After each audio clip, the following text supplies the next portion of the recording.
Bonjour et bienvenue à Chronoscaphe, l'émission qui fait voyager la bande dessinée dans le temps. Nous voici en 1973. Que s'est-il passé dans le monde cette année-là ?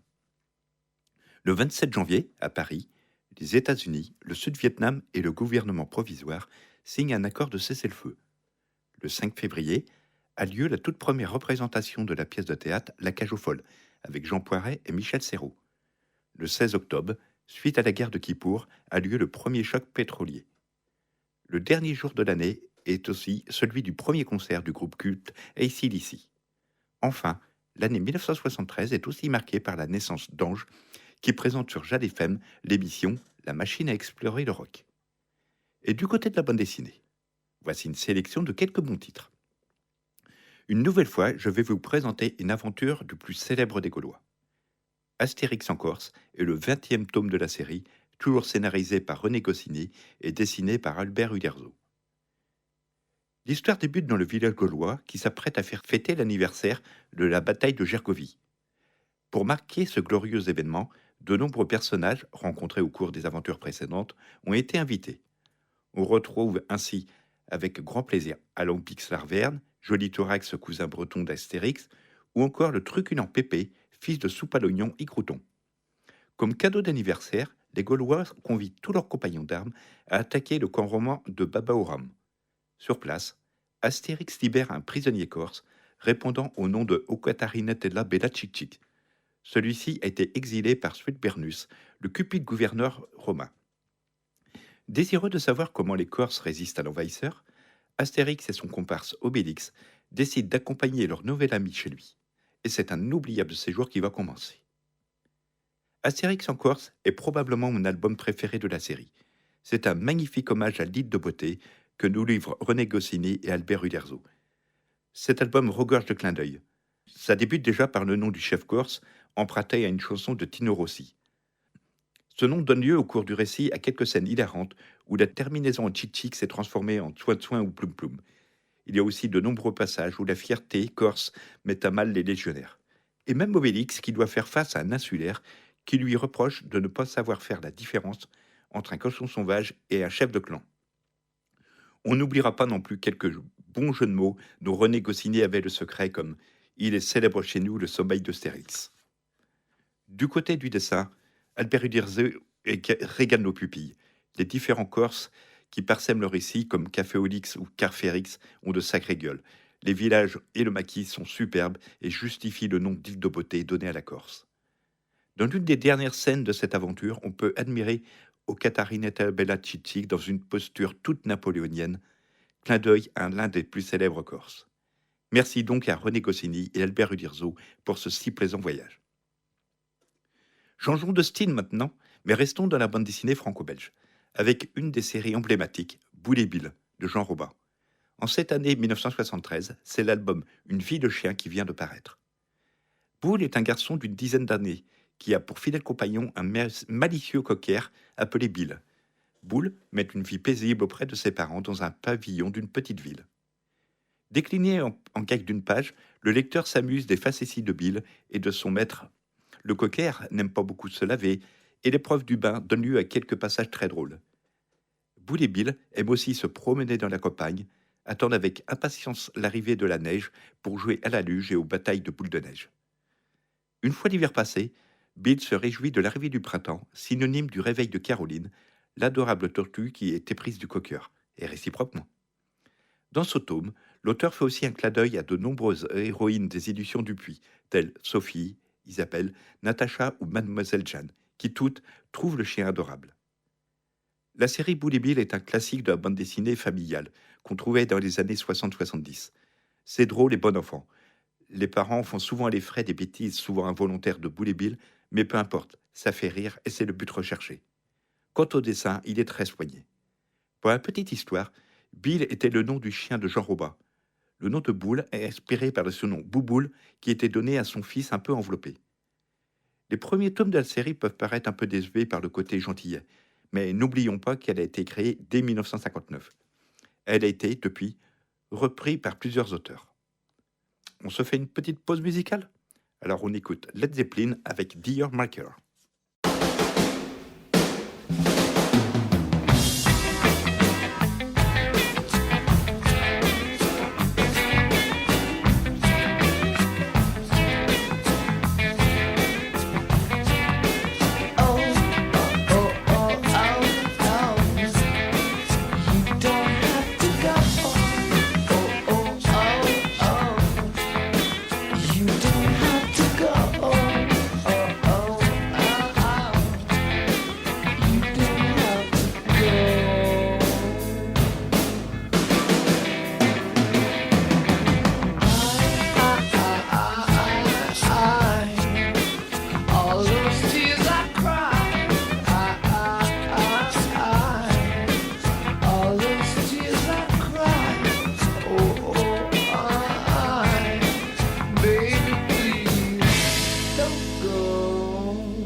go.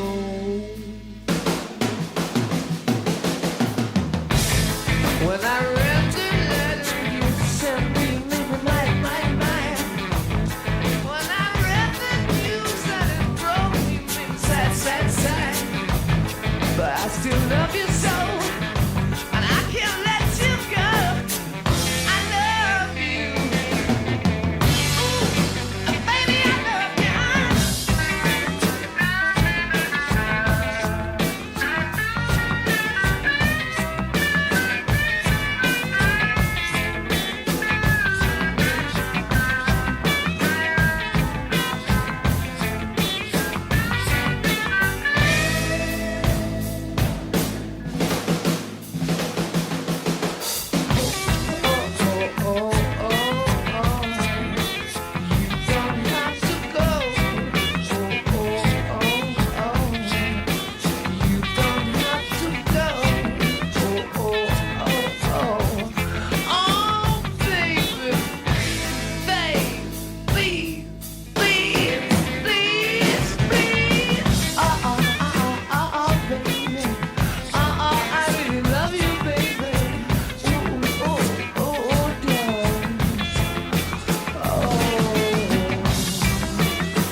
Nous sommes toujours à explorer les bandes dessinées qui auront marqué l'année 1973. Une nouvelle fois, je vais vous présenter une aventure de Lucky Luke. Elle a pour titre L'héritage de Rantanplan, et c'est toujours René Goscinny et Maurice qui en sont les auteurs. L'histoire débute au pénitencier dans lequel Rantanplan assure la garde des prisonniers, notamment des fameux frères Dalton. Auguste Svensson, un ancien pensionnaire de la prison, a ligué son immense fortune au cabot. Mais on apprend aussi que si Rantanplan venait à mourir, de quelque façon que ce soit, c'est Joe Dalton qui deviendrait l'héritier. Lucky Luke est chargé d'aider le canidé à gérer ses différentes affaires, dont un superbe hôtel dans lequel il va loger. Bien évidemment, Joe Dalton et ses frères s'évadent alors du pénitencier, bien décidés à faire la peau à cet inattendu héritier. C'est après quelques quiproquos que les plus célèbres des bandits trouvent refuge dans le quartier chinois de Virginia City. Entre les Chinois qui ont de bonnes raisons d'en vouloir à Rantanplan et les Dalton, Lucky Luke va avoir fort à faire.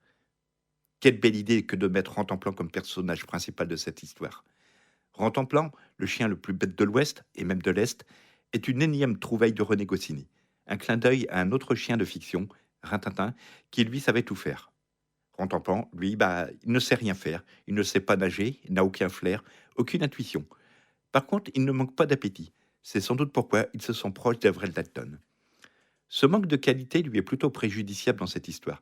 Il croit d'abord qu'on veut se séparer de Joe Dalton alors que ce dernier veut l'étrangler, puis arrive à se perdre sur la seule route qui mène à Virginia City. À tout ça, on ajoute des Dalton au sommet de leur bêtise, et ça donne une avalanche de situations hilarantes. Maurice assure avec toujours autant de classe le dessin. Rantanplan est magnifiquement laid, si vous me permettez cet oxymore. L'héritage de Rantanplan est une réussite totale. Merci les artistes. Continuons à explorer l'année 1973. La Vallée de la Mort Verte est le 38e tome des aventures de Buck Danny. Il est scénarisé par Jean-Michel Charrier et dessiné par Victor Rubinon. Il inaugure la trilogie des aventures du pilote américain au Sarawak, l'un des 2 États de la Malaisie. L'histoire débute avec Sonny Tucson, le fidèle frère d'armes de Buck Danny. Le jovial Texan est pris, aux commandes de son jet, dans un effroyable typhon. Le pilote est contraint de s'éjecter avant le crash. C'est après avoir utilisé sa balise de détresse que Tucson est survolé par un mystérieux avion. Peu de temps après, ce sont de non moins mystérieux combattants qui s'en prennent à lui. Bientôt rejoints par Buck Danny et Jerry Tumbler, ils se rendent compte que toute une organisation développe la culture de l'opium. Cette organisation n'est autre que la sinistre mafia. Jean-Michel Jarry est un scénariste hors pair. Il le prouve une nouvelle fois avec ce récit habilement mené. C'est haletant, par moments violent, et met parfaitement en scène ce fléau qu'est le trafic de drogue. C'est aussi une nouvelle occasion d'exalter l'héroïsme des pilotes américains. Le dessin de Victor Hubinon est très abouti dans ce tome.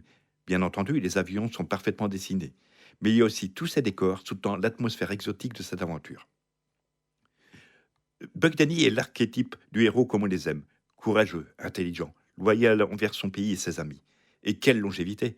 Vous savez qu'il a débuté sa carrière de pilote au cours de la Seconde Guerre mondiale et qu'il officie de nos jours avec toujours autant de bravoure? La vallée de la mort verte est suivie de Requin en mer de Chine et La Reine fantôme. Voilà vraiment une excellente trilogie. Il y avait une scène qui m'avait marqué dans ce triptyque des aventures de Buck Danny. Dans une case, on y voyait l'amiral commandant notre héros en train de pleurer. Je dis ça pour la transition de la pause musicale. On écoute Mike Brandt avec Rien qu'une larme.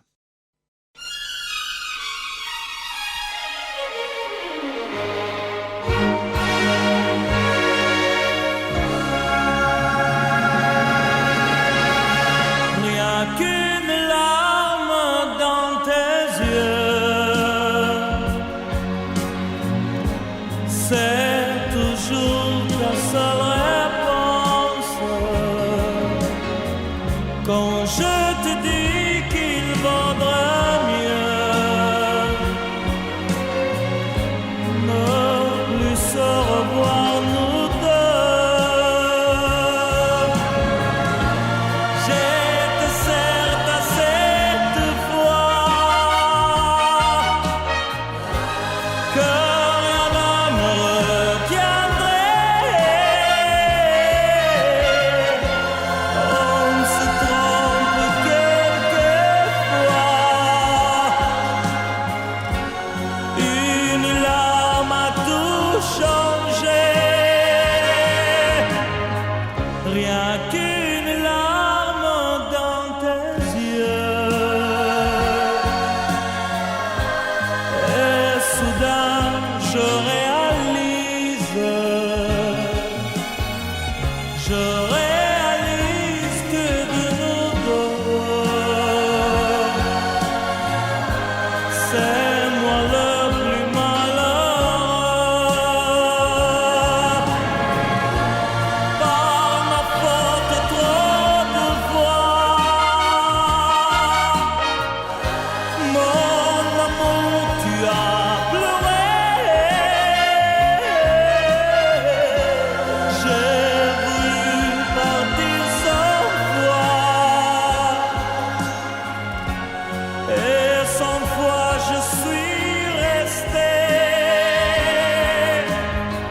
Rien qu'une larme dans tes yeux. Je comprends combien je t'aime. Je t'aime, je veux te le dire. Je veux te revoir sourire. Rien qu'une larme dans tes yeux, c'est toujours ta seule réponse. Rien qu'une larme dans tes yeux, je veux te revoir sourire. Rien qu'une larme dans tes yeux, je comprends combien je t'aime. Nous sommes toujours à explorer les bandes dessinées qui auront marqué l'année 1973. Après Lucky Luke, restons dans le Far West avec le premier tome d'une toute nouvelle série qui voit le jour en cette année-là. Cette série, c'est Yakari. On la doit à Job pour le scénario et à Derib pour le dessin. Le premier tome débute par un rêve de Yakari, un petit sioux. Dans ce rêve, il fait la rencontre avec Grand Aigle, un majestueux rapace. L'oiseau lui offre alors une plume d'aigle, symbole de grand exploit chez les sioux. Et surtout, Grand Aigle apprend à Yakari à parler avec les animaux. À son réveil, Yakari se jure de devenir aussi brave que Grand Aigle, et ainsi qu'il soit reconnu comme tel par son père et par le fier peuple sioux. Il se lance dans l'aventure avec l'espoir d'accomplir un exploit. C'est ainsi que Yakari va multiplier les rencontres avec d'autres animaux, tel un redoutable puma ou encore un grizzly affamé. En délivrant un mustang coincé dans les rochers, Yakari obtient la reconnaissance de l'aigle royal qui lui offre une plume. Le rêve du petit Indien devient réalité. Après moult péripéties, Yakari retrouve Petit Tonnerre et arrive à parler avec lui, et deviennent amis. C'est le début d'une longue et belle amitié. Ce premier tome des aventures de Yakari est une réussite. Job signe un scénario vraiment riche. Le lecteur savoure avec admiration l'abnégation du jeune héros. On ressent aussi tout l'intérêt que porte l'auteur sur les premiers habitants du continent américain. Il en ressort aussi le rapport qui liait les Indiens avec la nature. Et pas que. La dimension humaine, le respect d'autrui sont décrits avec une certaine poésie qui apporte un plus indéniable. L'histoire ne se résume donc pas à un simple enchaînement de morceaux de bravoure. Le dessin de Derib est beau lui aussi. Les décors, notamment, sont vraiment soigneux et rendent encore plus belle cette nature si bien décrite dans cette histoire. Le bestiaire, si riche dans ce premier tome, est tout aussi bien croqué. Quant à Yakari, il a vraiment une bouille des plus sympathiques, au même titre que sa meilleure amie répondant au doux nom de Arc-en-Ciel. Toutes ces valeurs véhiculées dans cet opus se retrouvent dans les 42 tomes que compose aujourd'hui la série, qui est toujours en cours. Alors, petits et grands, vous savez ce qu'il vous reste à faire? Terminons notre voyage en cette année 1973 et rendons-nous à New York dans les années 30. C'est là-bas que nous retrouvons les protagonistes de la série Semi, créée par le prolifique Raoul Covin et au scénario, et Berg au dessin. Les deux principaux personnages sont Sam Day et son patron Jack Hathaway, qui dirige une agence de garde du corps. À la recherche du moindre contrat pour régler leurs dettes et par les propositions alléchantes de clients potentiels, ils se font engager pour quelques dollars afin de protéger la bourse ou la vie de ceux qui les paient. Dans ce premier tome, intitulé Bon vieux pour les gorilles, les comparses sont enrôlés pour une bien curieuse mission, celle de remplacer 2 infirmiers qui ont quitté la maison de retraite qui les employait. La somme proposée est conséquente, 10 000 $. Aussi, Jack s'empresse d'accepter. Et il va vite comprendre pourquoi il leur a été offert une telle somme. Les pensionnaires de cette pension sont tous d'anciens malfrats. Il y a Jack Wallace, alias Dynamite Jack, Claire Wilson, surnommée la Rafale, ou encore le Marseillais, le roi des pickpockets qui, malgré ses 98 ans, a gardé tout son savoir-faire. Le hic, c'est que tous ces singuliers personnages ne s'entendent pas du tout, mais alors pas du tout, et leur conversation se résume à coups de dynamite ou de mitrailleuse. Mais rien ne fait peur à Jack Hathaway et Sammy. Une nouvelle fois, Raoul Covin, le scénariste, fait rire aux éclats avec ce premier tome. Les gags s'enchaînent à un rythme de sulfateuse et tous les personnages qui animent cette histoire sont haut en couleur. Et on peut dire qu'ils l'animent cet épisode. Le dessin de Berg est dans le pur style franco-belge des années 60-70. Les héros ont de l'allure au même titre que les gangsters. Le lecteur est vraiment plongé dans l'Amérique des années prohibition. Au fil des aventures de Sammy, d'authentiques figures de l'époque, comme Al Capone ou Elliot Ness, feront leur apparition dans la série qui est vraiment divertissante. Plusieurs auteurs sont nés cette année-là. Citons Mathieu Bonhomme, le Nantais Gwen de Bonneval, Nob ou encore Frédéric Brémaud. Notre voyage en 1973 s'achève. Vous trouverez Yakari, Boulet-Bill ou Astérix en Corse dans les bacs de la médiathèque Armelle de Vim à Pornic. Chronoscaf, c'est 2 samedis par mois à 10h sur Jade FM. À bientôt. Gaulois.